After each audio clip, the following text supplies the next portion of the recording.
नमस्कार, कैसे हैं फिक्र आपकी में एक बार फिर से आपका स्वागत है। मैं हूं आपके साथ निशांत चतुर्वेदी। शुरुआत करते हैं इस वक्त की ब्रेकिंग न्यूज से। पहली बड़ी खबर आ रही है, कल से शुरू होगा संसद का मानसून सत्र। संसद का मानसून सत्र 11 अगस्त तक चलेगा।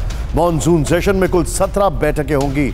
एक और बड़ी खबर आ रही है, सीमा हैदर के जासूस होने के कोई सबूत नहीं है। यूपी एटीएस की जांच में नहीं मिले सबूत। एटीएस के एसएसपी अभिषेक सिंह ने रिपोर्ट सौंप दी है। एक और बड़ी खबर, प्रियंका गांधी की 21 जुलाई को एमपी में दूसरी रैली। प्रियंका गांधी की जन आक्रोश रैली ग्वालियर में होगी। जून में जबलपुर की रैली में भी जाएंगी प्रियंका। और भारी बारिश के बाद हरियाणा में पहली बार बाढ़ घोषित की गई है। हरियाणा के 12 जिलों में 1354 लोकेशन जो है वो बाढ़ग्रस्त है। अंबाला, पंचकुला, यमुनानगर, कुरुक्षेत्र के कई इलाके बाढ़ग्रस्त हो गए हैं। एक और बड़ी खबर आ रही है, दिल्ली में डीआरसी अध्यक्ष के नाम पर चर्चा। दिल्ली के एलजी और सीएम ने चर्चा की है। दिल्ली सरकार ने डीआरसी अध्यक्ष पद के लिए 3 नाम रखे हैं। कूनो नेशनल पार्क में आज 2 चीतों की जांच की गई। जांच में गौरव और शौर्य नाम के चीते स्वस्थ पाए गए हैं। अगली जांच होने तक दोनों चीतों को क्वारंटीन में रखा जाएगा। बड़ी खबर आ रही है, लोगों को राहत देने के लिए सस्ते टमाटर बेचेगी केंद्र सरकार। केंद्र सरकार कल से 70 रुपए किलो के भाव से बेचेगी टमाटर।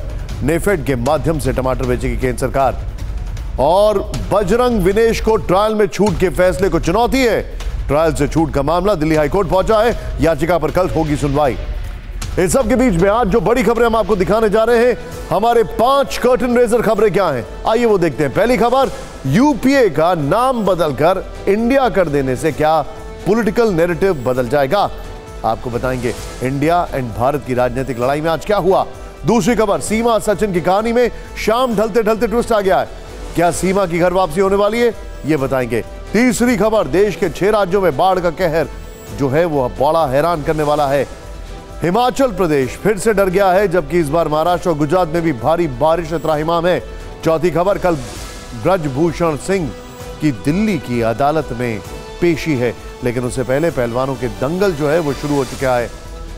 पांचवी खबर, इंसानी इलाज के नए तरीके से जुड़ी है, जहां आपका ट्रीटमेंट शरीर में चक्कर लगाने वाला एक नैनो रोबोट करेगा। खबरों के सफर की शुरुआत करते हैं। आज की पहली बड़ी खबर क्या है, आइए वो देखते हैं। नाम बदलने से 2024 का रिजल्ट बदलेगा क्या, यह बड़ी खबर है। Opposition parties meet, united we stand. फिक्र आपकी की शुरुआत राजनीति की उस बड़ी खबर से करते हैं जो एक शब्द से शुरू हुई है। एक शब्द अचानक देश की बड़ी सियासी खबर बन गया है।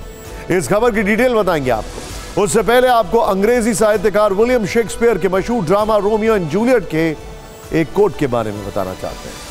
उन्होंने लिखा है, व्हाट्स इन द नेम, मतलब नाम में क्या रखा है। लेकिन हम आपको बताना चाहते हैं कि मौजूदा राजनीति में नाम से ही सब कुछ है। कल से ही एक नाम सियासी रस्साकशी के केंद्र में है।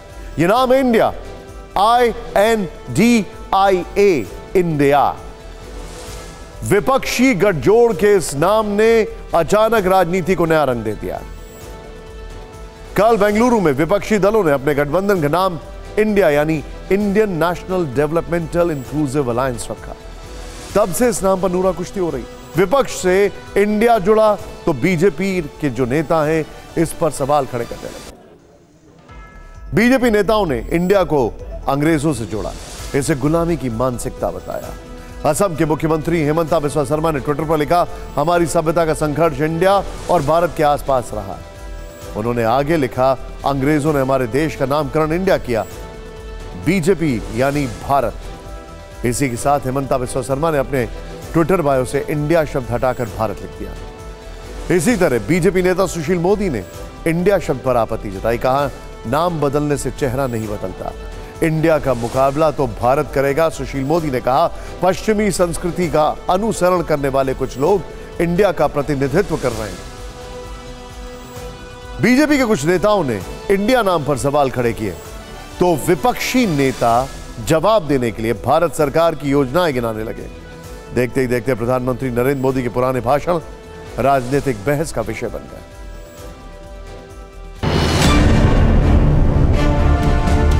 इंडिया नाम पर सवाल पूछे गए तो कांग्रेस जवाबों के साथ सामने आई। विक्षिप्त दिमाग के लोग हैं भारतीय जनता पार्टी में। जिस पार्टी का official social media handles BJP for India हैं, उनको इंडिया से दिक्कत है, चले जाए पाकिस्तान। नाम पर तीखा अटैक हेमंत बिस्वा शर्मा ने किया था, इसलिए पलटवार भी उन्हीं पर हुआ। कांग्रेस नेता जयराम रमेश ने ट्विटर पर लिखा, क्या असम के सीएम के मुंह में खट्टे अंगूरों की भरमार है? उनके नए गुरु नरेंद्र मोदी ने हमें स्किल इंडिया, स्टार्टअप इंडिया और डिजिटल इंडिया जैसे कई कार्यक्रमों के नाम दिए। उन्होंने राज्यों के मुख्यमंत्रियों से टीम इंडिया के रूप में मिलकर काम करने को कहा है। उन्होंने वोट इंडिया की अपील भी की, लेकिन जब 26 राजनीतिक दल अपने गठबंधन को इंडिया कहते हैं तो वो नाराज हो जाते हैं और कहते हैं कि इंडिया नाम का इस्तेमाल औपनिवेशिक मानसिकता को दर्शाता है। इंडिया एक ऐसा नाम है जो आज़ादी के संघर्ष से उभरा हुआ नाम है। जो एनडीए है उसने कंसेप्ट ऑफ इंडिया को नष्ट करने की कोशिश की। इस कंसेप्ट के साथ आगे बढ़ेंगे और जीत हासिल करेंगे। इंडिया नाम 26 दलों ने सहमति से रखा था, इसलिए आम आदमी पार्टी के नेता संजय सिंह भी जवाबी हमला करने लगे। असम के मुख्यमंत्री हेमंत बिस्वा शर्मा ने इंडिया की जगह भारत लिख दिया। अच्छी बात है, तो क्या अब मोदी सरकार की सारी योजनाओं का नाम बदला जाएगा? मोदी जी ने तो खुद कहा, वोट फॉर इंडिया। क्या इंडिया नाम से कोई पॉलिटिकल पार्टी नहीं है? भारतीय जनता पार्टी क्या है? भारत है ना, है क्या नहीं? मोदी इज इंडिया का मतलब क्या था? देश में जिस प्रकार की सरकार ये लोग चला रहे हैं तानाशाही की, उसके खिलाफ इंडिया चुनाव लड़ेगा और इंडिया चुनाव जीतेगा। शेक्सपियर ने उस जमाने में कहा था, what's there in the name, जो हमने आपको बताया थोड़ी देर पहले। अब शेक्सपियर है नहीं तो सवाल कौन पूछेगा, लेकिन सवाल तो बनता है ना कि शेक्सपियर की पूरी लाइन क्या थी? What's there in the name, rose with any other name would smell as well. यानी गुलाब किसी भी और नाम से उतनी ही खुशबू देगा। तो क्या गुलाब को फूल गोभी कह सकता है कोई? नेम में बहुत कुछ होता है। बहस इंडिया नाम से शुरू हुई थी। आरोप लगाए गए कि यह नाम अंग्रेजी मानसिकता से जुड़ा है। बीजेपी नेताओं ने इसके जवाब में खुद को भारत बताया। साथ ही कहने लगे, अब लड़ाई इंडिया वर्सेस भारत की है, यानी विपक्षी गठबंधन बनाम बीजेपी। इसी के बाद विपक्षी नेता ऐसे शब्दों की लिस्ट लेकर आए जिनमें इंडिया नाम जुड़ा है। नाम चेंज करने से कोई बदल नहीं जाएगा, तो लोग तो वही है, old wine in new bottle. India का मुकाबला तो भारत करेगा। भारतीय जनता पार्टी भारत के साथ है, भारत माता की जय बोलते हैं। वो लोग ईस्ट इंडिया कंपनी के साथ हैं शायद। विपक्षी गठबंधन इंडिया को अंग्रेजों और गुलामी से जोड़ा गया तो विपक्षी पूछने लगे, अगर इंडिया अंग्रेजों से जुड़ा है तो मोदी सरकार की योजनाओं से इंडिया शब्द क्यों जुड़ा है? Skill India, startup India, digital India, खेलो इंडिया सब ठीक था, तब आप देश की बात नहीं कर रहे थे। असलियत यह है कि पैरों के तले जमीन खिसक गई है, क्योंकि वो ये जानते हैं कि जब लड़ाई में सामने इंडिया हो तो जीत इंडिया की ही होगी।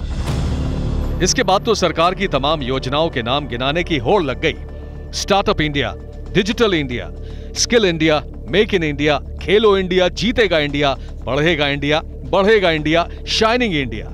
जितनी उन्होंने योजनाएं चलाई प्रधानमंत्री जी ने, उन योजनाओं में इंडिया क्यों जोड़ा? आप बोलते हो, ध्यान तो रखा कीजिए, आप अपने नेता को गाली दे रहे हैं। योजनाएं गिनाने के बाद संविधान की किताब सामने आई। संविधान के पार्ट 1 के आर्टिकल 1 में लिखी बातों का जिक्र किया गया। इसमें पहली लाइन में ही लिखा है, India that is Bharat shall be union of states, यानी इंडिया यानी भारत राज्यों का संघ होगा। संविधान की प्रस्तावना में भी इंडिया शब्द लिखा है। प्रस्तावना की पहली लाइन में लिखा है, we the people of India, यानी हम भारत के लोग। बीजेपी को जवाब देने के लिए कांग्रेस नेता जयराम रमेश ने भी संविधान की बात की। उन्होंने ट्विटर पर लिखा, भारतीय संविधान का अनुच्छेद 1, इंडिया यानी भारत राज्यों का संघ होगा। बेंगलुरु में 26 राजनीतिक दलों द्वारा घोषित Indian national developmental inclusive alliance के पीछे यही भावना है। यानी एक बात तो साफ है कि अब विमर्श इंडिया शब्द को लेकर होगा, ना कि करप्शन को, ना कि परिवारवाद को, ना कि और किसी चीज को लेकर विमर्श हो रहा है इंडिया को लेकर। लेकिन क्या यह विमर्श इंडिया को लेकर जो अभी हो रहा है 2024 तक स्ट्रेच कर पाएगा? सोचने वाली बात है। ऐसा लग रहा है कि विपक्ष के नए नाम इंडिया पर अटैक करने के चक्कर में असम के मुख्यमंत्री हेमंता बिस्वा शर्मा कुछ ज्यादा ही आगे निकल गए। उन्होंने अपने ट्विटर बायो से इंडिया शब्द हटाकर भारत लिख दिया है। जाहिर है इस पर सवाल पूछे जाएंगे। शायद ये बात बीजेपी नेताओं को समझ में आई है कि इंडिया नाम रखकर विपक्ष ने एक ट्रैप लगाया था।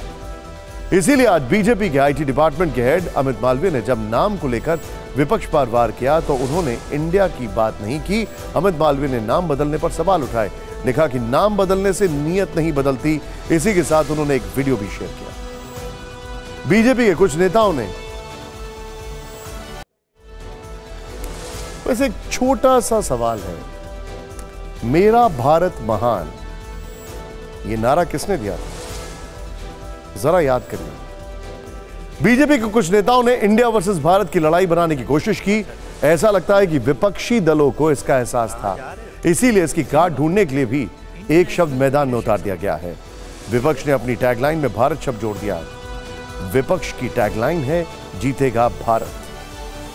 खबर है कि विपक्ष इसे देश भर में फैलाएगा, जिससे ये लोकसभा चुनाव तक लोगों की जुबान पर चढ़ जाए। TV9 भारतवर्ष संवाददाता कुमार विक्रांत ने बताया कि विपक्ष एक रणनीति के तहत बार बार जीतेगा भारत, जीतेगा इंडिया को उछाल रहा है। इसके पीछे का मकसद यह है कि 2024 की चुनावी लड़ाई में विपक्षी दल नरेंद्र मोदी के सामने किसी चेहरे को खड़ा नहीं करना चाहते, क्योंकि इससे फायदा की जगह नुकसान होने की आशंका ज्यादा है। इसीलिए विपक्ष की कोशिश है कि इस बार की चुनावी लड़ाई को नरेंद्र मोदी बनाम इंडिया की जनता बना दिया जाए। बेंगलुरु की मीटिंग से जो सबसे बड़ी बात जाहिर हुई वो ये कि अब विपक्षी दलों का एहसास हो चुका है कि लोकसभा चुनाव में नैरेटिव की अहमियत सबसे ज्यादा है। विपक्षी दलों को यह बात अच्छी तरह मालूम है कि लोकप्रियता के पैमाने पर उनके गठबंधन का एक भी नेता नरेंद्र मोदी के सामने कहीं टिकता नहीं है। यही वजह है कि विपक्षी गठबंधन का जोर अब मोदी हटाओ की जगह भारत बचाओ पर है। इसलिए विपक्षी नेता बार बार भारत जीतेगा का नारा बुलंद कर रहे हैं। लड़ाई एनडीए और इंडिया के बीच में है, नरेंद्र मोदी जी और इंडिया के बीच में है। जब भी कोई हिंदुस्तान के सामने खड़ा होता है, इंडिया के सामने खड़ा होता है, तो जीत किसकी होती है कहने की जरूरत भी नहीं है। एनडीए का हर सहयोगी जो मेहनत कर रहा है, उससे तय है कि 24 में एनडीए का वोट शेयर 50% से भी ऊपर जाएगा।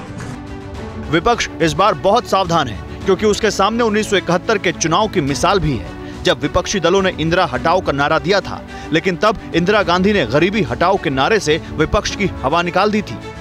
लेकिन प्रधानमंत्री मोदी की नजर विपक्ष के हर कदम पर है, इसलिए वो विपक्ष की उस रग पर बार बार उंगली रख रहे हैं जहां दर्द सबसे ज्यादा है। हम लोगों ने आज सब मिलके एक रियल चैलेंज लिया है। Let us challenge India. NDA, can you challenge India? Bhajpa, can you challenge India? जनता देख रही है कि ये पार्टियों क्यों इकट्ठा हो रही है। लोग देख रहे हैं कि बंगाल में लेफ्ट और कांग्रेस के नेताओं पर, उनके कार्यकर्ताओं पर टीएमसी हमले कर रही है, लेकिन इनके नेता टीएमसी के खिलाफ कुछ भी बोलने से बच रहे हैं। गलबहियां मिशन नहीं है, मजबूरियां है। विपक्ष को लग रहा है कि गठबंधन का नया नाम उसके लिए गेम चेंजर साबित होगा, लेकिन इसके जवाब में प्रधानमंत्री नरेंद्र मोदी ने एनडीए की नई परिभाषा देकर विपक्ष के इस नैरेटिव को बेअसर करने की कोशिश की है। Now, with all 26 parties, a new name is given, that is Indian National Developmental Inclusive Alliance. ये नई ऊर्जा से भरी हुई त्रिशक्ति है। एन से न्यू इंडिया के लिए, डी से डेवलप्ड नेशन के लिए, ए से aspiration of people and region के लिए। एनडीए एक प्रकार से क्षेत्रीय आकांक्षाओं का बहुत ही खूबसूरत इंद्रधनुष है। 26 दलों के गठजोड़ इंडिया का जोर बीजेपी के सेट नैरेटिव को बदलने पर भी है। यही वजह है कि अब तक मामला मोदी वर्सेस ऑल का चल रहा था, लेकिन बेंगलुरु मीटिंग के बाद विपक्ष ने इसे इंडिया वर्सेस एनडीए करने की कोशिश की है। लेकिन प्रधानमंत्री मोदी के सामने विपक्ष के लिए ये आसान नहीं होगा। हम एक आए हैं क्योंकि अब लड़ाई सिर्फ हमारी पार्टी की नहीं है।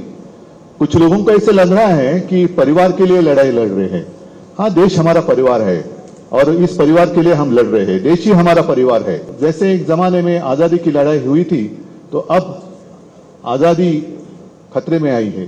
तो इस आजादी के लिए हम सब इकट्ठा आए हैं। अपने राजनीतिक स्वार्थ के लिए ये लोग पास तो आ सकते हैं, लेकिन साथ नहीं आ सकते। विपक्षी दलों की सबसे बड़ी दिक्कत एकजुट रहने की है, क्योंकि हर पार्टी की नजर प्रधानमंत्री पद पर है। हालांकि कल कांग्रेस ने बड़ा दिल दिखाते हुए प्रधानमंत्री पद पर अपने दावे को छोड़ने की बात कही। कांग्रेस अध्यक्ष मल्लिकार्जुन खड़गे ने कहा था कि कांग्रेस को सत्ता या प्रधानमंत्री पद में कोई दिलचस्पी नहीं है। कांग्रेस ने त्याग की बात कही, लेकिन इसमें दूसरे दलों को मौका नजर आया। टीएमसी की नेता शताब्दी राय ने तुरंत अपनी पार्टी की नेता ममता बनर्जी को प्रधानमंत्री बनाने की पैरवी कर दी। আমরা চাইবই তো আমাদের নেত্রী, আমাদের সিএম একজন বাঙালি যে হয়নি কখনো, তো আমরা তো চাইবো সেটা। মানে পরের স্টেপ অন্য কথা, কিন্তু চাওয়ার জায়গায় স্বপ্ন দেখাতে অসুবিধা নেই। মল্লিকার্জুন খাগড়ে বলেছেন না, কংগ্রেস প্রধানমন্ত্রী দৌড়ে নেই, তাহলে বিকল্প মুখ কাকে দেখছেন? তাহলে মমতা ব্যানার্জি। इंडिया में बड़े सारे कंटेंडर्स होंगे प्रधानमंत्री बनने के, बड़े सारे चेहरे होंगे। खैर, इंडिया वर्सेस एनडीए की लड़ाई कल से शुरू होने वाले मानसून सत्र में और तेज होने के आसार दिख रहे हैं। कल से शुरू होने वाले मानसून सेशन से पहले आज सरकार ने एक सर्वदलीय बैठक बुलाई। रक्षा मंत्री राजनाथ सिंह की अध्यक्षता में हुई सर्वदलीय बैठक में ही हंगामे का पहला ट्रेलर दिख गया। सर्वदलीय बैठक में विपक्षी पार्टियों ने मणिपुर हिंसा पर पहले चर्चा और प्रधानमंत्री से जवाब की मांग की। आम आदमी पार्टी ने दिल्ली सरकार के अधिकारों से जुड़े बिल को संघीय ढांचे पर हमला बताया है। सरकार ने भी कहा है कि मणिपुर हिंसा समेत अन्य मुद्दों नियम के अनुसार चर्चा करने को तैयार है। आपको बता दें कि मानसून सत्र 11 अगस्त तक चलेगा। इस दौरान 17 बैठकें होंगी। लेकिन इसमें सबसे बड़ी बात क्या है, इंडिया की जो ज्वाइंट मीटिंग हुई है विपक्षी दलों की, उसका रिफ्लेक्शन मानसून सत्र में जरूर दिखने वाला है। लेकिन क्या उसका काउंटर एनडीए के संगठन की तरफ से भी देखने को मिलेगा? कुछ भी हो, बस काम नहीं रुकना चाहिए। अब बात करते हैं सीमा हैदर की, एक ऐसी खबर जो कि बड़ा चर्चा का विषय है। इसमें टीवी9 ने आपके सामने एक्सक्लूसिव जानकारियां दी, स्टिंग ऑपरेशन दिया, एक्सक्लूसिव डिटेलिंग दी। लेकिन क्या सीमा हैदर जासूस है, यह सवाल है।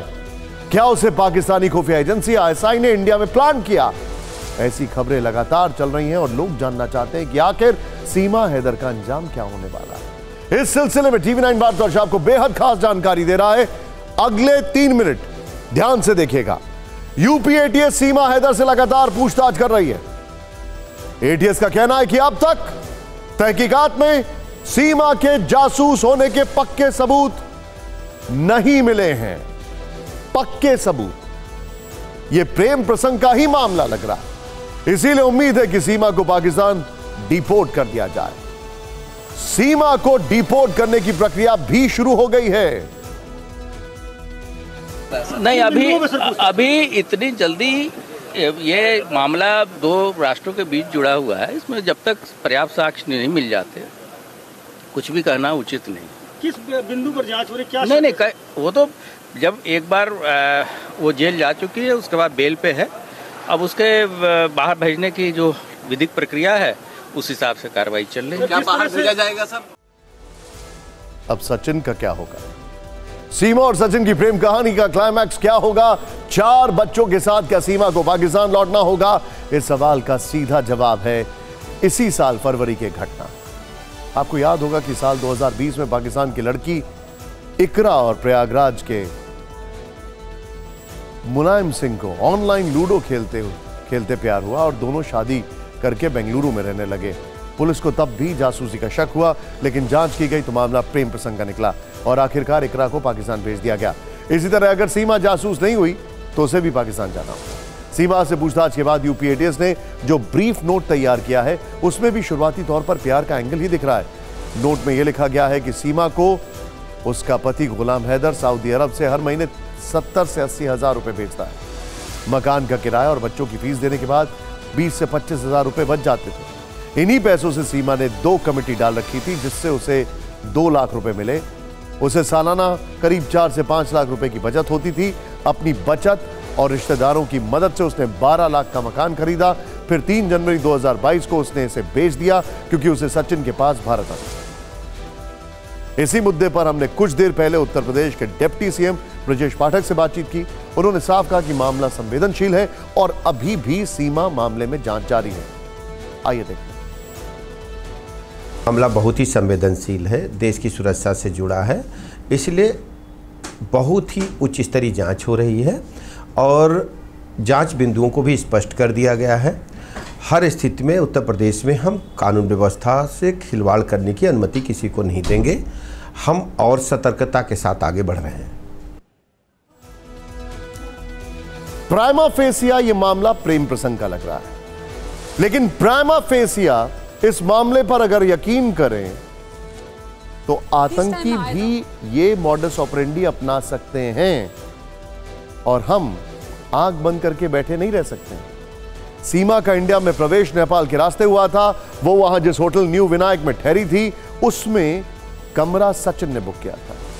स्क्रीन पर अभी आप जो एक्सक्लूसिव तस्वीरें देख रहे हैं वो उसी होटल के रजिस्टर की है जिसमें सचिन ने अपना नाम शिवांग बताया था। यानी उसने काठमांडू में ठहरने के लिए अपनी पहचान छिपाई। सीमा के साथ वो होटल के कमरा नंबर 204 में ठहरा था। इस होटल के मालिक गणेश से हमने कुछ देर पहले बात की। उन्होंने भी गलत नाम से रूम बुक कराने की पुष्टि की। सीमा और सचिन काठमांडू कब आए थे, आपके होटल में कब आए थे और ये कौन सी तारीख है जब वो वहां रुके थे? वो लोग मैडम मार्च में आए थे। इसी साल मार्च में आए थे। हाँ मैडम, इसी साल मार्च में आए थे। हमको इतना आइडिया नहीं हुआ कि वो कौन सा दिन में आए थे, ये इतना पता नहीं है। तो वो लोग ने जब एंट्री करवाए थे हमारे पास तो वो लोग ने उनका नाम नहीं बताया। वो लोग कुछ दूसरे फेक नाम से एंट्री करवाया। तो पहले सचिन आया था मैडम। सचिन आने के बाद सचिन ने पहले दिन आके रूम बुक करवाया। उन्होंने बोले कि कल मेरी बीवी भी आने वाली है। तो ठीक है, फिर दोनों के लिए रूम बुक करवाया। दूसरे दिन सीमा भी आ गई। यूपी के उप मुख्यमंत्री ब्रजेश पाठक ने भी बताया कि 2 देशों से जुड़ा यह संवेदनशील मामला है और जांच एजेंसियां सख्ती से जांच कर रही हैं। ये सख्ती बेहद जरूरी है क्योंकि सीमा केस की कई ऐसी गुत्थियां हैं जो अभी तक नहीं सुलझी हैं। पहली बात तो यह कि सीमा हैदर जिस तरह आसानी से पाकिस्तान से चलकर नेपाल के रास्ते भारत में दाखिल हुई वो चौंकाता है। इसीलिए एजेंसियों की जांच का एक एंगल यह है कि वो जिस तरह भारत में दाखिल हुई उसकी मॉडस ऑपरेंडी या तो ह्यूमन ट्रैफिकिंग या फिर देह व्यापार रैकेट का हिस्सा हो सकती है। इस शक के पीछे वजह भी है। सीमा के पाकिस्तान से भारत में दाखिल होने का मॉडस ऑपरेंडी ठीक उसी तरह जैसे बांग्लादेश से इंडिया आने वाली लड़कियां या महिलाओं का होता है। सूत्रों के मुताबिक सीमा हैदर के भारत आने के मॉडस ऑपरेंडी पर जांच एजेंसियों को शक है कि उसने बकायदा पूरी तैयारी के साथ अपना ड्रेसअप ऐसे किया ताकि वो ग्रामीण भारतीय लगे, ग्रामीण महिला की तरह दिखाई दे। ये एक पॉइंट है। दूसरा, सुरक्षा एजेंसियों की नजरों से बचने के लिए उसने अपने बच्चों को भी इसी तरह से ड्रेसअप किया। तीसरा, यही तरीका ह्यूमन ट्रैफिकिंग यानी घरेलू सहायिका या देह व्यापार गैंग में शामिल महिलाएं भारत नेपाल सीमा पार करने में अपनाती हैं। जिस धारा प्रवाह हिंदी में सीमा बात कर रही है, ऐसी ट्रेनिंग नेपाल में मौजूद पाकिस्तानी हैंडलर उन महिलाओं को देते हैं जिनको नेपाल बॉर्डर से भारत में गैर कानूनी गतिविधियों के लिए भेजा जाता है। इसीलिए यह भी पता लगाया जा रहा है कि क्या किसी तीसरे शख्स ने पूरी तैयारी के साथ सीमा को भारत में दाखिल करवाया।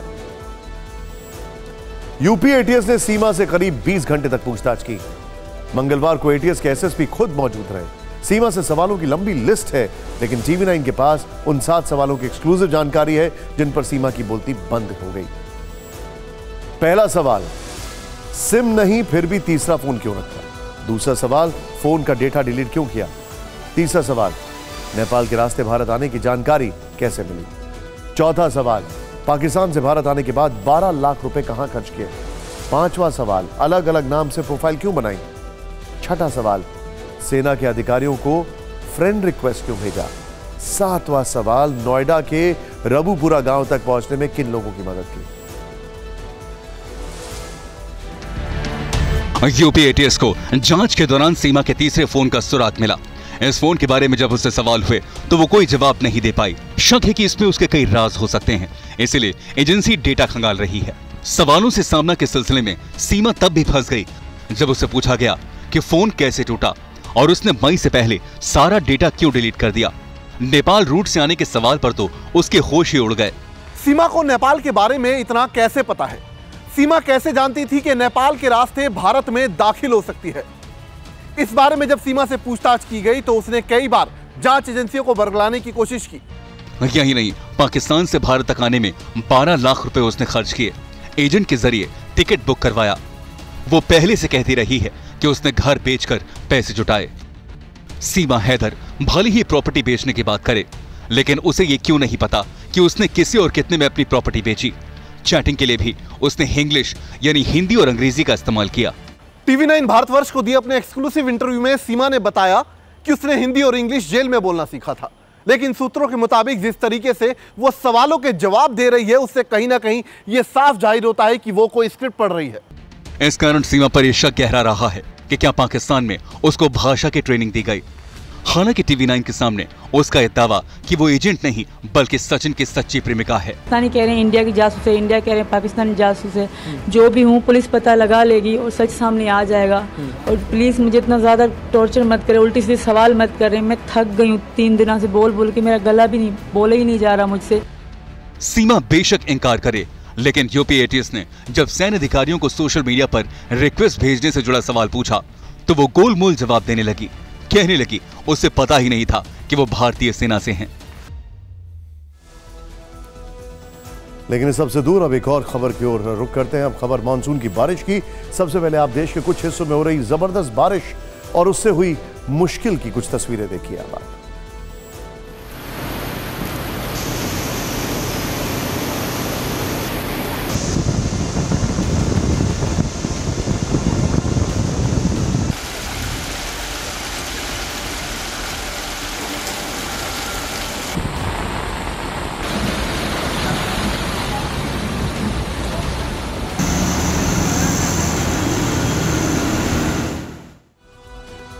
दिल्ली, हिमाचल प्रदेश, उत्तराखंड में बारिश और बाढ़ के कहर के बाद अब पश्चिम भारत में हाहाकार मचा है। गुजरात के कई जिले पानी में डूबे। तस्वीरें बड़ी हैरान करने वाली हैं। राजकोट, सूरत, जूनागढ़, गिर सोमनाथ जिलों में जबरदस्त बारिश हुई है। गाड़ियां डूबी हुई हैं। तस्वीरें ऐसी आ रही हैं, बस के पूरे टायर डूब चुके हैं। ये तस्वीरें देखिए जरा। सूत्रपाड़ा की तस्वीर देखिए, किस तरीके से सबसे ज्यादा बारिश सूत्रपाड़ा में हुई है। 14 घंटों में 345 मिलीमीटर बारिश के कारण पूरा इलाका डूबने की कगार पर पहुंच गया। बारिश अभी भी जारी है। मौसम विभाग का कहना है कि बारिश अभी भी जारी रहेगी। हालात और खराब हो सकते हैं। बाढ़ से बचाव के लिए एनडीआरएफ ने मोर्चा संभाल लिया। राजकोट में बारिश से हालात बहुत बिगड़ गए। कई जगह गाड़ियां पानी में डूबी दिख रही हैं। सड़कों पर जमे पानी में समंदर जैसी लहरें उठ रही हैं। परसों तक साउथ गुजरात और सौराष्ट्र के कई जिलों में भारी बारिश की चेतावनी जारी की गई है। वलसाड, भावनगर, अमरेली, गिर सोमनाथ में हाई अलर्ट है। जूनागढ़ में भी पिछले 24 घंटे में 20 इंच बारिश हुई है। हिरण डैम ओवरफ्लो हो गया है। डैम के सभी दरवाजों को खोलना पड़ा है, जिससे शहर में सड़कें नदियां बन गई। अपार्टमेंट का बेसमेंट डूब गया है। छोटे छोटे मकान का सिर्फ छत दिखाई दे रही है। कई इलाकों में पानी के तेज बहाव के कारण कारें बह गई हैं। यही हाल वलसाड का भी है। शहर को जोड़ने वाले अंडरपास में एक कार पानी में फंस गई। काफी मशक्कत के बाद गाड़ी को बाहर निकाला गया। तस्वीरें इस बात के सबूत हैं कि गुजरात में हालात गंभीर हैं और यह फिक्र वाकई बहुत बड़ी है।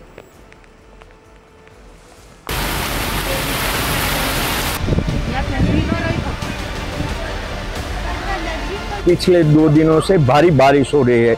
बारिश की वजह से आपको मैं दिखाना चाहूंगा, अब जो देख रहे हो वो सिर्फ पानी की नदियां ही बह रही है और सभी दुकानों में पानी घुस चुका है। अनेक घरों में पानी घुस चुका है और लोगों को दिक्कत होती है।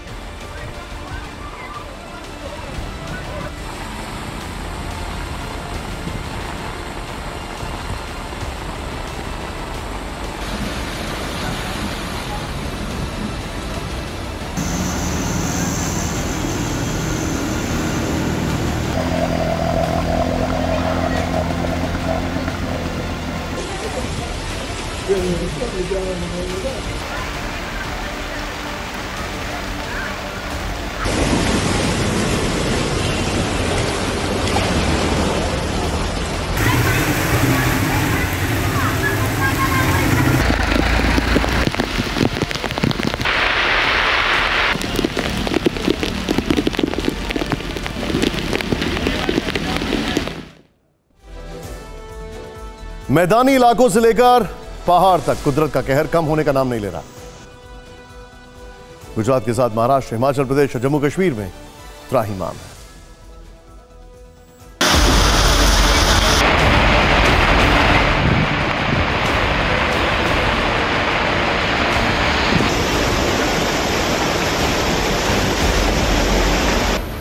ये तस्वीर महाराष्ट्र के रायगढ़ जिले की है।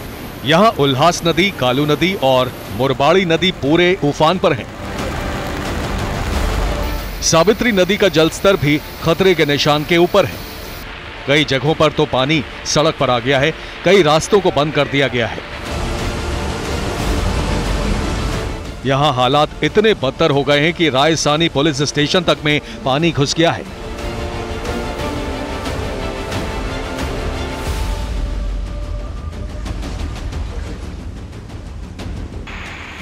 रायगढ़ के साथ ही मुंबई और उसके आसपास के कई इलाकों में भारी बारिश हुई है। भिवंडी में भारी बारिश के कारण कई जगहों पर पानी भर गया है, घर और दुकानें डूब गई हैं।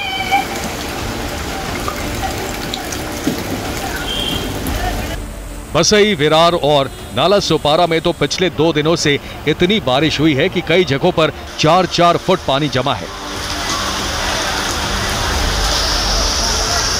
पालघर में रेड अलर्ट घोषित कर दिया गया है। मुंबई अहमदाबाद हाईवे भी प्रभावित हुआ है। भारी बारिश के कारण बदलापुर और अंबरनाथ के बीच रेलवे ट्रैक पर पानी भर गया है, जिससे लोकल ट्रेनों की आवाजाही भी प्रभावित हुई है। लेकिन कुदरत की विनाश लीला का ऐसा मंजर हिमाचल में भी दिख रहा है। कुल्लू के बाद अब चंबा के सलूनी में बादल फटा है। सेरी पंचायत में चंद सेकंड में ही एक घर भरभरा कर गिर गया।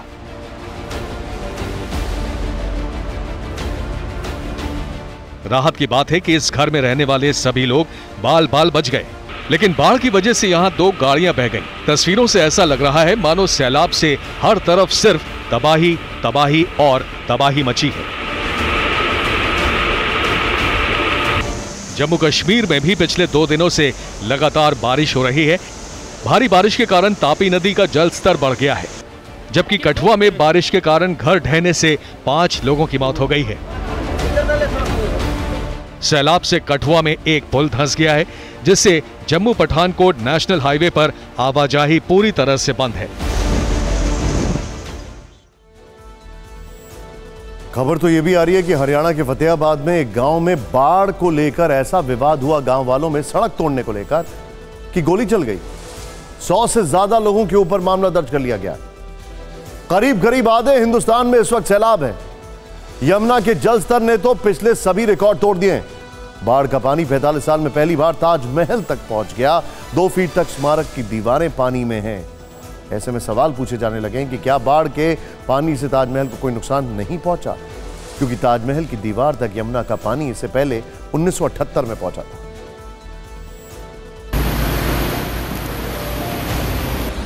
आगरा में यह हाल है कि 2 फीट तक ताजमहल की दीवारें यमुना के पानी में डूब गई हैं। ताजमहल का दशहरा घाट पूरी तरह से पानी में डूब चुका है। बाढ़ के बढ़ते पानी को देखते हुए ताजमहल की सुरक्षा के लिए बनाए गए वॉच टावर्स को खाली करा लिया गया है। इस बीच ताजमहल को लेकर प्रशासन भी अलर्ट है। मेहताब बाग में एनडीआरएफ की टीम ने ताज व्यू पॉइंट का निरीक्षण किया है, जबकि ताजमहल की सुरक्षा में लगी पीएसी को फिलहाल दूसरी जगह पर शिफ्ट कर दिया गया है। 45 साल बाद बाढ़ का पानी ताजमहल तक पहुंचा है। हालांकि एएसआई की टीम का दावा है कि बाढ़ के पानी से ताजमहल को कोई खतरा नहीं है, लेकिन सच यही है कि यमुना का पानी ताजमहल के मुगल गार्डन में भर गया है।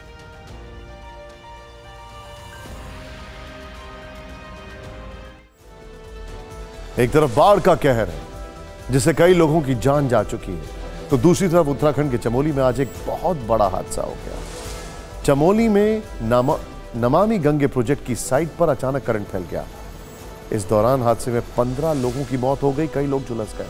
मृतकों में 5 पुलिसकर्मी भी शामिल हैं। बताया जा रहा है कि अलकनंदा नदी के किनारे ट्रांसफार्मर फटने से हादसा हुआ। सीएम पुष्कर सिंह धामी ने मृतक जो हैं उनके परिवार वालों को 5-5 लाख रुपए और घायलों को 1-1 लाख रुपए की मदद का ऐलान किया है। मुख्यमंत्री ने घटना की जांच के आदेश दे दिए हैं। चमोली हादसे पर प्रधानमंत्री मोदी ने भी और गृह मंत्री अमित शाह ने भी दुख जताया। गृह मंत्री ने सीएम धामी से घटना की पूरी रिपोर्ट भी मांगी। और अब फिर शुरू होने वाला है या शुरू हो चुका है, दिखाइए जरा यहां पर दंगल।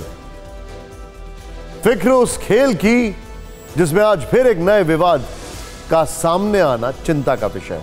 हम बात कर रहे हैं, आपको पता है, कुश्ती की, रेसलिंग की, जिसमें 24 घंटे में ही खेल उलझ गया है। 24 घंटे पहले रेसलर बजरंग पुनिया और विनेश फोगाट के लिए एक अच्छी खबर आई। इंडियन ओलंपिक एसोसिएशन IOA ने एशियन गेम्स के लिए दोनों को ट्रायल में छूट दे दी। मतलब यह कि दोनों की डायरेक्ट एंट्री फिक्स हो गई, मगर अब दूसरे रेसलर ही इस फैसले को चुनौती दे रहे हैं। सवाल पूछ रहे हैं कि जब कई पहलवान दोनों को ट्रायल में हराने में सक्षम है तो फिर उन्हें छूट क्यों दी गई, जबकि बाकी पहलवानों को 22 और 23 जुलाई को ट्रायल देने को कहा गया है। तो अब उन्होंने अभी धरना चल रहा था, अब धरने पे थे वो 1 साल से ना वो प्रैक्टिस कर रहे हैं ना कुछ और हम यहाँ लगातार प्रैक्टिस कर रहे हैं। और हम ये अपील करना चाहते हैं, अगर कम से कम ट्रायल तो हो। हम सभी से अपील करते हैं हमारी सपोर्ट में आओ, नहीं हम धरना भी देंगे। इससे भी नहीं हुआ तो हम कोर्ट में भी अपील करेंगे। एशियन गेम्स की ट्रायल हो रही है, वो ट्रायल में 53 किलो बार में विनेश जी को डायरेक्ट भेजा जा रहा है, जबकि उनकी कोई भी अचीवमेंट नहीं है, उनकी पूरी पिछले 1 साल से ना ही उन्होंने प्रैक्टिस की है, इंजरी में है, कोई प्रैक्टिस नहीं, कुछ भी नहीं, कोई अचीवमेंट नहीं, फिर भी उनको डायरेक्ट भेजा जा रहा है। मैं आप सभी से विनती करती हूँ, हाथ जोड़ के विनती करती हूँ, मेरा साथ दीजिए। पहलवानों के दंगल के बीच सबकी नजर ब्रजभूषण सिंह पर है। क्या कल ब्रजभूषण सिंह गिरफ्तार हो जाएंगे? महिला रेसलर से यौन उत्पीड़न के मामले में ब्रजभूषण सिंह के लिए कल का दिन बेहद अहम होगा। दिल्ली की राउज एवेन्यू कोर्ट में उनकी नियमित जमानत पर सुनवाई होगी। बीजेपी सांसद को गुरुवार तक के लिए अंतरिम जमानत मिली हुई है, क्योंकि दिल्ली पुलिस की चार्जशीट में उन पर सख्त इल्जाम लगाए गए हैं, जिसमें नियमित जमानत मिलने की उम्मीद कम दिख रही है। दरअसल दिल्ली पुलिस ने ब्रजभूषण सिंह के खिलाफ जो चार्जशीट दायर की है, उसमें 15 गवाहों ने पहलवानों के आरोपों की पुष्टि की है। चार्जशीट में कुल 44 गवाह हैं। इसमें पहलवानों ने बार बार किए गए यौन उत्पीड़न का ब्यौरा दिया। चार्जशीट में 6 महिला रेसलर की शिकायत और पुलिस की जांच का जिक्र है। TV9 भारतवर्ष के पास चार्जशीट की पूरी कॉपी मौजूद है। 6 महिला रेसलर की शिकायत का एक-एक पन्ना है। महिलाओं ने जो भी कहा है वो गंभीर है। अपनी जिम्मेदारी के तहत हम आपको महिला रेसलर का नाम नहीं बताएंगे, लेकिन ब्रजभूषण सिंह पर इन महिलाओं ने क्या आरोप लगाए हैं वो पूरी बात बताएंगे इस रिपोर्ट में। ब्रजभूषण जी कुछ कहना चाहेंगे? TV9 के पास चार्जशीट है सर। ब्रजभूषण जी कुछ कहना चाहेंगे? TV9 के पास चार्जशीट है सर। ब्रजभूषण सिंह का जब TV9 के सवाल से सामना हुआ तो वो चुपचाप आगे बढ़ गए। चार्जशीट पर पूरी तरह से चुप्पी साध ली, क्योंकि 1599 पन्नों की चार्जशीट उनकी मुश्किलें बढ़ाने वाली है। चार्जशीट में दर्ज पहली रेसलर की शिकायत है, जब मेडल जीतने के बाद मैं अपने कोच के साथ ब्रजभूषण से मिलने गई तो उन्होंने जबरन गले लगाने की कोशिश की। चार्जशीट में दूसरी महिला रेसलर का आरोप है, जब मैं कोच के साथ फेडरेशन के ऑफिस गई तो ब्रजभूषण को अपनी चोट के बारे में बताया। जवाब में ब्रजभूषण ने कहा कि पूरी मदद मिलेगी, लेकिन बदले में समझौता करना पड़ेगा। ब्रजभूषण ने अगस्त 2022 में भी मैट प्रैक्टिस के दौरान मेरी टी-शर्ट ऊपर उठाकर मेरी सांस की जांच करने के बहाने गलत तरीके से छुआ। मैं डर गई। इसके अलावा वो मुझे पर्सनल सवाल भी पूछते थे, जैसे कि क्या मेरा कोई बॉयफ्रेंड है। ये आरोप गंभीर है। चार्जशीट में आरोपों के साथ पुलिस जांच से जुड़ी जानकारी भी है, लेकिन आरोपों की लिस्ट इतनी भर नहीं है। तीसरी महिला रेसलर का कहना है कि जब टीम की फोटो खींची जा रही थी, मैं आखिरी लाइन में थी। तभी मैंने देखा कि ब्रजभूषण मेरे बगल में आकर खड़े हो गए और मेरे पीछे से गलत तरह से मुझे छुआ। जब मैंने जाने की कोशिश की तो कंधे पर हाथ रखकर जबरन रोका। चौथी महिला रेसलर ने भी 2 घटनाओं का जिक्र किया है। जब मैं चटाई पर लेटी हुई थी, आरोपी मेरे पास आया। मेरे कोच उस वक्त नहीं थे। मेरी अनुमति के बिना मेरी टी-शर्ट खींची, अपना हाथ मेरे ऊपर रख दिया छाती पर और मेरी सांस की जांच के बहाने इसे मेरे पेट के नीचे सरका दिया। चौथी महिला रेसलर आगे बताती है, फेडरेशन के ऑफिस में मैं अपने भाई के साथ थी। मुझे बुलाया और भाई को बाहर रुकने को कहा, फिर कमरे में अपनी तरफ जबरदस्ती खींचा। चार्जशीट से इतना क्लियर है कि महिला रेसलर की शिकायत में बार बार उत्पीड़न किए जाने का जिक्र है। गलत नियत से शरीर के अलग अलग हिस्से को छूने का आरोप है और ये आरोप लगाने वालों में 2 और महिला रेसलर हैं। अब 5वीं महिला रेसलर की शिकायत सुनिए। ब्रजभूषण ने मेरे साथ फोटो खिंचवाने के बहाने मुझे अपनी तरफ खींचा। शिकायत में 6ठी महिला रेसलर ने भी बताया, ब्रजभूषण ने माता पिता से बात करने को कहा। दरअसल मेरे पास मोबाइल नहीं था। उस वक्त आरोपी अपने बेड पर बैठा था। उसने अचानक से मुझे बिना मेरी इजाजत के गले लगाया। दिल्ली पुलिस की चार्जशीट में सभी रेसलर्स के दिए गए सबूतों का भी जिक्र है। अलग अलग घटनाओं से जुड़े फोटोग्राफ और व्हाट्सएप स्क्रीनशॉट्स भी अटैच हैं। इसके अलावा कुल 30 फोटोग्राफ और कुछ फोटो के प्रिंट आउट जो कि रेसलर्स ने दिए वो भी चार्जशीट का हिस्सा है। सूत्रों का दावा है कि ब्रजभूषण अपने बयान पर अभी भी अड़े हैं। उनका दावा है कि वो कभी भी महिला पहलवानों से अकेले नहीं मिले। हालांकि इस बीच दिल्ली पुलिस को अभी भी डिजिटल डिवाइस की फॉरेंसिक रिपोर्ट का इंतजार, सीडीआर का विश्लेषण बाकी। अब फिक्र आपकी में अगली खबर चीन से है और बड़ी हैरान करने वाली खबर है। तस्वीर देख रहे हैं आप, यहां वाली भी और वहां वाली भी। जिनपिंग के खिलाफ आवाज उठाने वाले नामी हस्तियां अचानक से गायब हो जाया करती हैं। इसकी लिस्ट लंबी है, ये हम सब जानते हैं, लेकिन ऐसा पहली बार हुआ है जब जिनपिंग का पॉइंटी, उनका कोई करीबी अचानक से लापता हो गया। और वजह भी बड़ी अजीबोगरीब है। चीन के विदेश मंत्री किंग गांग पिछले 3 हफ्ते से गायब हैं। वो इस वक्त कहां हैं कोई नहीं जानता। चीन के विदेश मंत्रालय की तरफ से इस पर सफाई आई है, उसके बारे में आपको बताएंगे। पहले यह हैरान करने वाला किस्सा सुनिए। अपनी टीवी स्क्रीन पर आप इस वक्त जो वीडियो देख रहे हैं, ये 25 जून की तस्वीरें हैं। बीजिंग में श्रीलंका के विदेश मंत्री अली साबरी आए हुए थे। तब किंग गैंग यहां सार्वजनिक तौर पर नजर आए, श्रीलंकाई समकक्ष से मुलाकात की। इसी दिन वो रूस के उप विदेश मंत्री आंद्रेई रुडेंको से भी बीजिंग में मिले थे। उनके साथ द्विपक्षीय वार्ता की थी। चीन और रूस के कूटनीतिक रिश्तों पर लंबी बातचीत हुई थी। उनके आखिरी बार देखे जाने की ये तस्वीर उस दिन की है। लेकिन इसके बाद वो कहां चले गए, इस पर सस्पेंस गहराता जा रहा है। ये रिपोर्ट देखें आप। चीन के विदेश मंत्री किन गैंग पिछले 21 दिन से हर महत्वपूर्ण अंतर्राष्ट्रीय बैठकों से नदारद हैं। इसी महीने बीजिंग में यूरोप के शीर्ष राजनयिक जोसेफ बोरेल से उन्हें मिलना था, लेकिन ये बैठक बिना किसी स्पष्टीकरण के रद्द कर दी गई। पिछले हफ्ते जकार्ता में आसियान की मीटिंग हुई। किन गैंग इसमें भी शामिल नहीं हुए। उनकी जगह पर पूर्व विदेश मंत्री वांग यी ने इसमें हिस्सा लिया। चीन के विदेश मंत्रालय से जब इस पर सवाल हुए तो प्रवक्ता वांग वेनबिन ने क्या कहा, आप भी सुनिए। 金刚国务院兼外长因身体原因难以出席此次系列外长会，中方期待通过此次会议更多凝聚共识，为9月东亚合作领导人会议做好政治和承诺。 चीन का विदेश मंत्रालय किन गैंग को बीमार बता रहा है। उसका यह भी कहना है कि किन गैंग अपने काम पर वापस कब लौटेंगे, इस बारे में उसे कोई ठोस जानकारी नहीं है। साथ में यह भी कहा गया कि उनकी गैर हाजिरी में चीन की कूटनीतिक गतिविधियां सामान्य रूप से चलती रहेंगी। तो सोचने वाली बात यह है कि चीन के विदेश मंत्रालय को इससे कोई फर्क पड़ता क्यों नहीं दिख रहा है। क्या इसकी वजह उनका एक रिश्ता है जिसे जानकर खुद जिनपिंग तक उनसे नाराज बताए जा रहे हैं। असल में ये अफवाह जोरों पर है कि किंग गैंग का एक टीवी एंकर के साथ अफेयर है। उसका नाम फू शियाओतियान है। कहा जा रहा है कि दोनों का एक बेटा भी है जो अमेरिकी नागरिक है। सोशल मीडिया पर फू और किन गैंग की तस्वीरें, पुराने इंटरव्यू वायरल हो रहे हैं जिनमें दोनों के बीच दोस्ती को दिखाया जा रहा है। और हांगकांग, ताइवान की मीडिया में इस पर अलग अलग रिपोर्ट्स के आधार पर ये दावे किए जा रहे हैं। कहा जा रहा है कि इसी अफेयर और कुछ दूसरे कारणों से चीन का नेतृत्व उनसे नाराज चल रहा है। तो क्या किन गैंग के लापता होने के पीछे की असल वजह यही है? बीजिंग में किन गैंग दूसरे नामी हस्तियों की तरह एक मिस्ट्री बन चुके हैं और उनकी गुमशुदगी पर बीते 21 दिनों से पर्दा है।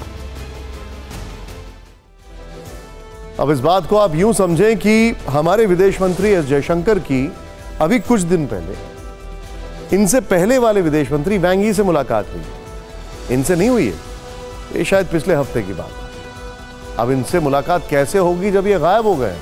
चीन के विदेश मंत्री किंग यांग का गायब होना इसलिए भी चर्चा में है क्योंकि वो जिनपिंग के भरोसेमंद और करीबी माने जाते हैं। इसी वजह से 2021 में उन्हें विदेश मंत्रालय के प्रवक्ता से सीधे अमेरिका में चीन का राजदूत बना दिया गया। पिछले साल अक्टूबर में जिनपिंग उन्हें कम्युनिस्ट पार्टी की सेंट्रल कमेटी में लेकर आए। इसके बाद दिसंबर 2022 में उन्हें चीन का विदेश मंत्री बना दिया गया। अमेरिका के साथ जासूसी गुब्बारा विवाद में भी वो काफी एक्टिव थे। लेकिन चीन का इतना कद्दावर नेता अचानक से लापता हो जाए तो सवाल उठेंगे ही। ठीक उसी तरह से जैसे अलीबाबा के संस्थापक जैक मा ने 2020 में चीन के वित्तीय नियामकों की आलोचना की, उसके बाद 3 साल तक वो गायब हो गए। इंटरपोल के पूर्व चीनी प्रमुख मेम होगवेई 2018 में चीन की यात्रा के दौरान गायब हो गए। 2 साल बाद 2020 में उन्हें $20 लाख की घूस लेने के मामले में करीब 14 साल की सजा सुनाई गई। इसी साल फरवरी में इन्वेस्टमेंट बैंकर बाओ फैन लापता हो गए। तब उनकी कंपनी चाइना रेसा ने कहा कि उनसे कांटेक्ट नहीं हो पा रहा है। चीन में नामी लोगों के अचानक से गायब हो जाने का लंबा इतिहास रहा है, लेकिन ऐसा पहली बार है कि चीन का विदेश मंत्री लापता हो गया हो। मुमकिन है किंग यांग के साथ कुछ हैरान करने वाली घटना हुई हो। वो क्या है, ये जानने के लिए कुछ महीनों का इंतजार करना होगा। लेकिन अब देखते हैं टॉप 9 खबरें। कर्नाटक विधानसभा में हुआ जबरदस्त हंगामा। बीजेपी विधायकों ने अध्यक्ष की कुर्सी की तरफ फेंके कागज। बीजेपी के 10 विधायकों को मौजूदा सत्र के लिए निलंबित किया गया। कर्नाटक विधानसभा के बाहर भी बीजेपी नेताओं का हाई वोल्टेज ड्रामा। निलंबन के खिलाफ किया गया प्रदर्शन। पुलिस ने कर्नाटक के पूर्व मुख्यमंत्री बसवराज मुंबई के साथ कई प्रदर्शनकारियों को हिरासत में लिया। ट्विटर पर तेजी से बढ़ रही है पीएम मोदी की लोकप्रियता। फॉलोअर्स की संख्या 90 मिलियन के पार पहुंची। ट्विटर पर सबसे ज्यादा फॉलो किए जाने वाले लीडर हैं प्रधानमंत्री मोदी। भोपाल में इमरजेंसी लैंडिंग के वक्त विमान में ऑक्सीजन मास्क लगाए दिखी सोनिया गांधी। राहुल ने शेयर की तस्वीर, कहा मां गंभीर परिस्थिति में भी गरिमा की प्रतिमूर्ति हैं। दिल्ली के द्वारका में महिला पायलट और उसके पति पर छोटी बच्ची को पीटने का आरोप। वीडियो सामने आने के बाद भड़का लोगों का गुस्सा। दोनों की जमकर हुई पिटाई। भारतीय पासपोर्ट हुआ मजबूत। पासपोर्ट इंडेक्स में लगाई 5 अंकों की छलांग। कंगाली से जूझते पाकिस्तान को लगा झटका। दुनिया के सबसे खराब पासपोर्ट की लिस्ट में 4थे नंबर पर पहुंचा पाकिस्तान का पासपोर्ट। एनआईए और बिहार एटीएस को मिली बड़ी कामयाबी। बिहार के मोतिहारी से पकड़ा गया पीएफआई का मास्टर ट्रेनर याकूब। सीक्रेट लोकेशन पर ले जाकर एटीएस कर रही है पूछताछ। और सूत्रों से खबर, सियाचिन ग्लेशियर में भारतीय सेना के एम्यूनेशन बंकर में लगी आग। झुलसने से एक अफसर शहीद, 3 सैनिकों के घायल होने की खबर। हादसे की वजह शॉर्ट सर्किट बताया जा रहा है। एशिया कप का शेड्यूल जारी हो चुका है। 2 सितंबर को भारत पाक के बीच खेला जाएगा वनडे मुकाबला। कैंडी में होगा मैच। 17 सितंबर को कोलंबो में होगा फाइनल।